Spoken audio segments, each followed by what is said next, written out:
We do have a lot to to get into on the Tesla China and Tom Zhu in particular. So yeah, maybe you can kind of tee it up with this conversation you had and some of the things that you've learned, and we can dive into a lot of the details that I think is probably going to be kind of breaking news, or at least additional color for most Tesla shareholders that I think is going to be pretty relevant. Yeah. So I feel like the weak point among Tesla analysis I see across all of like us retail Tesla analysts is Tesla China. Like what's really going on over there in the economy in China, and what's Tesla China all about? How is it such an efficient machine over there? Like who are the people over there? We don't really, I feel like we're sort of in the dark, and we don't really know a whole lot about it. So I feel like this conversation I was able to come across with someone who knows Tom Zhu or knew him, and I think was very valuable. And I was able to speak to this person for quite a while about some details of how Tesla China works, and the structure of it, the hierarchy. Tom Zhu, and I think this is important information because we hardly hear anything about that, even though that's over half of the margins Tesla produces, right? So. So I guess first off, Tom Zhu is the top guy in Tesla China. I mean, we knew that, right, Matt? I mean, everyone sort of knew that by now, I'd say. And but the hierarchy was not always clear to me. So there's sort of a top three people. Tom Zhu is number one. Grace Tao is number two, and then Alan. I can't remember his last name at the moment. Alan Tang, I want to say, I forget. But Alan, his first name is Alan. He's number three. But Grace Tao is number two. And Alan is number three. And those are the top three people in all of like Tesla China. Tom Zhu is like head of all manufacturing and construction. He apparently is like a super expert in construction. He had some early construction jobs in Africa. I think Tom you're talking about, right? Yeah, Tom Zhu. Sorry, you said Grace. So, oh, sorry, Tom Zhu. Yeah, Tom Zhu had some early construction jobs in Africa. Then he got hired by Tesla to build that supercharger network, 2013-ish, around then. And then he worked his way up, and he's like the top person of manufacturing. He knows every, he's like number one in efficiency in manufacturing, getting the most out of the employees that work there, and logistics too. And then Grace Tao is sort of like, I guess, in the words of Chinese, the Chinese mainland Chinese, she's called the second generation of the right generation. That's kind of the quote I took away, which sort of means that she's the child of a very, very high level Chinese government official, supposedly. And so she has great connections to the Chinese government and can help sort of like customer relations to the Chinese government for Tesla. And every big company sort of needs that in China, apparently. So she's sort of like the key there and has a very good connection even to the, prime minister of China, potentially. So that was interesting to learn. And then I didn't get a whole lot of detail on Alan. I can't recall, but, Tom Zhu, he apparently works crazy hours and even sleeps at the factory a lot, similar to Elon. He's very similar to Elon, dedicating his entire life, sleeps 3 hours a night, apparently, from like 2 to 5 a.m., keeps 11 p.m. to 1 a.m., that window of time open to speak with the U.S. and Elon, daily. And then he wakes up at 5 and starts his first meetings with Grace and Alan at like 6 a.m. and works all day, every day. There's no weekends for him, apparently. He's just a nonstop workaholic. So, similar to Elon in terms of work ethic, I would say.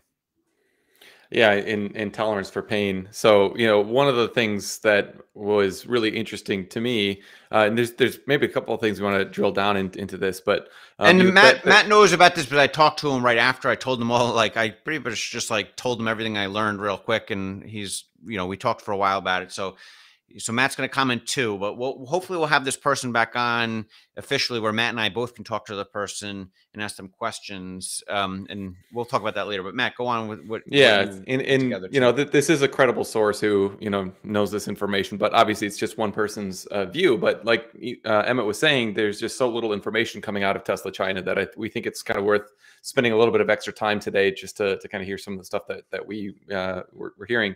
But I think among kind of Western Tesla investors and enthusiasts, there's kind of this impression that like China's a risk, and there's probably some unfavorable government treatment of Tesla, to the benefit of the domestic EV manufacturers. But this person was actually saying they kind of thought the opposite was true. And Grace's work in particular was, I think, pretty emblematic of that. And essentially, kind of there was a comment that Grace was kind of working directly with the government on ways to kind of stoke demand in China, which is kind of interesting and certainly different than the way you and I were thinking about it. I think, Emmett.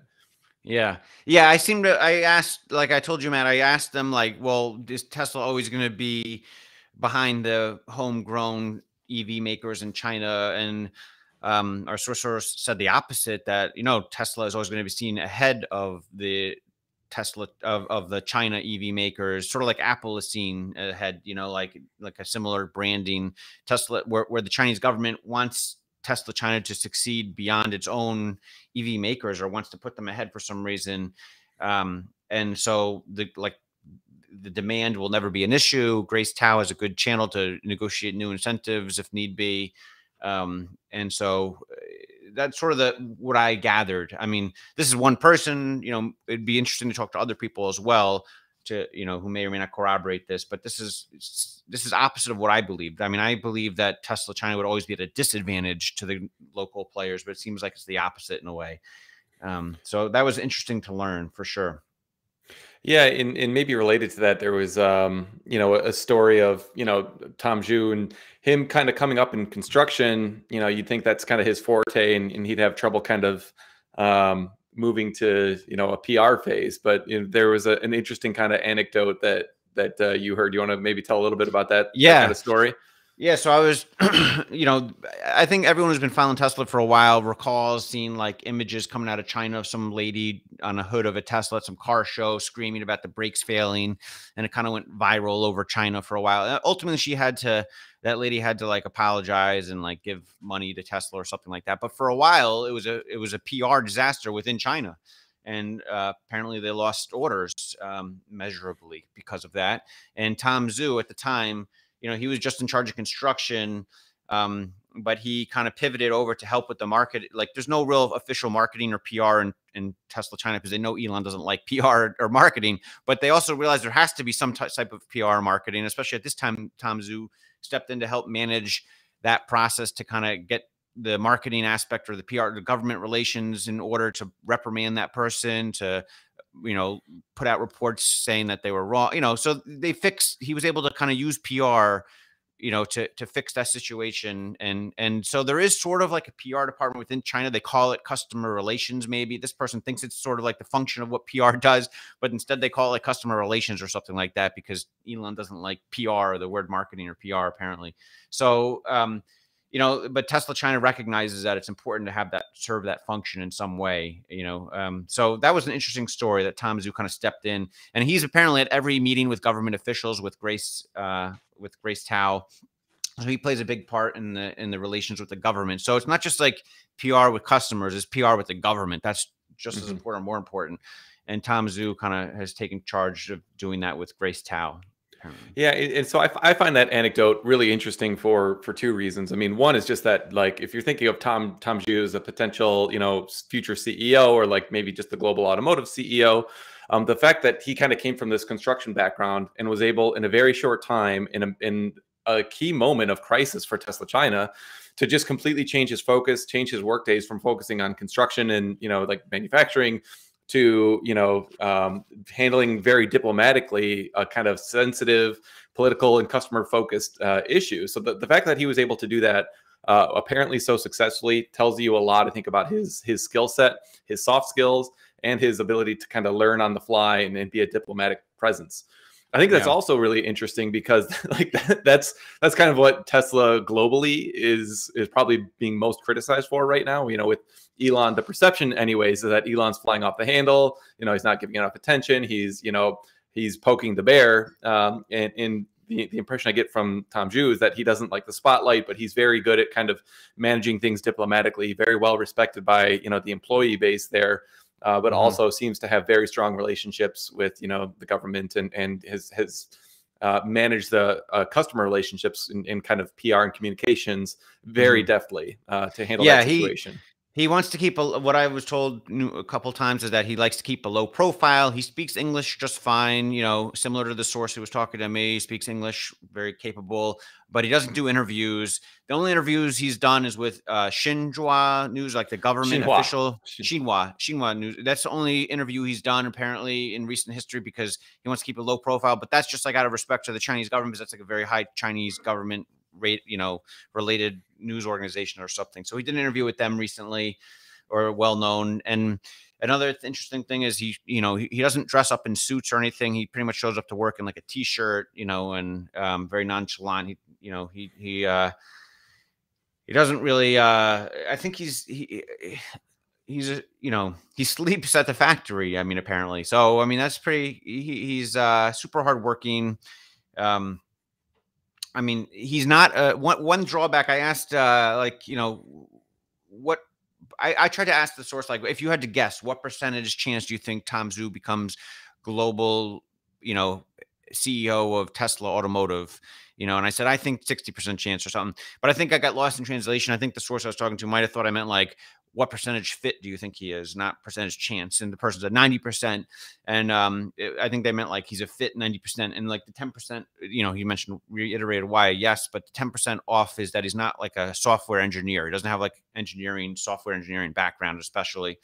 And there's a person who works with him called, there's no English name for the gentleman, but it's Wangzhen Wingjia or something, I think is the name, the Chinese pronunciation. And that's like the top engineer in Tesla China. And most people in Tesla China know who that is, but he's been with Tom Zhu for a while, and he's trying to work on the deployment of FSD in China eventually.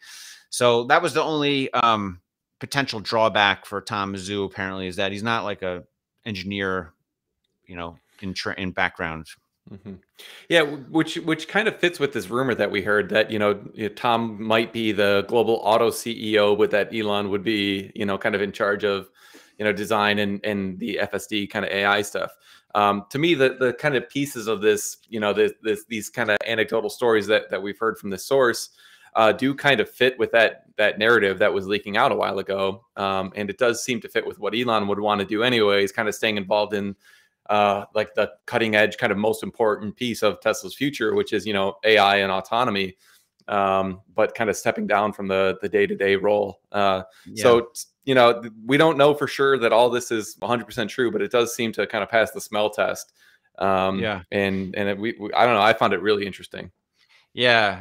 And I also asked about the company itself, and a couple of things that are probably not news to anyone, but I think Tesla China, the goal is to produce half of all of Tesla's vehicles globally. And they've sort of achieved that, they think, recently. And they're sort of close to that for this year. I'm not sure they'll hit that target or not for this year, but that's sort of their goal, to be like the mothership, reliable producer of Tesla vehicles globally.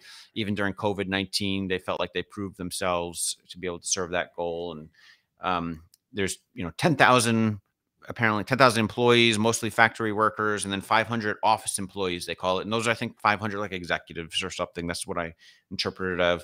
And I asked if they get like stock incentives, because I know you can't, as mainland China employee, you can't get, U.S. stock, but they get RSU units, investment units. That's what you'd expect, obviously, from restricted stock units for those who are not familiar. Yeah, so they have a plan to incentivize them to help Tesla grow. That's what I just wanted to confirm. And so there's a lot of good information. FSD, one thing I learned, I wasn't sure. I mean, I could clarify it next time I talk to this person, which I think they agreed to talk to Matt and I both next time. One thing I want to clarify more is the FSD, full self-driving technology, because we've all seen videos of some other seemingly amazing full self-driving in China already. But he seemed to say that, like, for testing purposes, the government will allow full self-driving, but that no company is actually approved for public usage of full self-driving yet, other than a few tests like here and there. And so that there's like very strict laws against that have to get changed, more strict than in the US. That's what I gathered. So it's not like Tesla's behind in full self-driving technology. It's just like the laws there for public, usage of full self-driving is further back than much of more than we thought. So Anyway, that's all a lot of information. I'm trying to remember if there's anything else I'm missing. I wrote down some notes. I'm looking at my notes here. I'm sure there's other things. It was a long, like hour-long conversation I had with the guy. I wrote down a bunch of notes after I talked to them and shared it with Matt.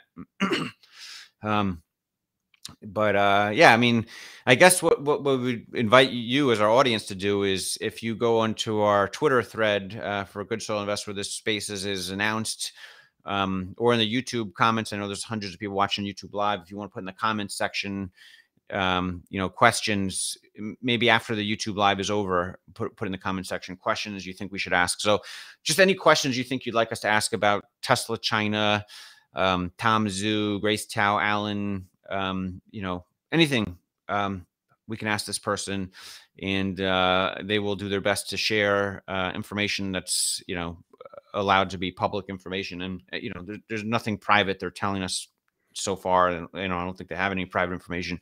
This is just like information. If you're a sophisticated investor in China, I think you'd probably be able to figure this stuff out.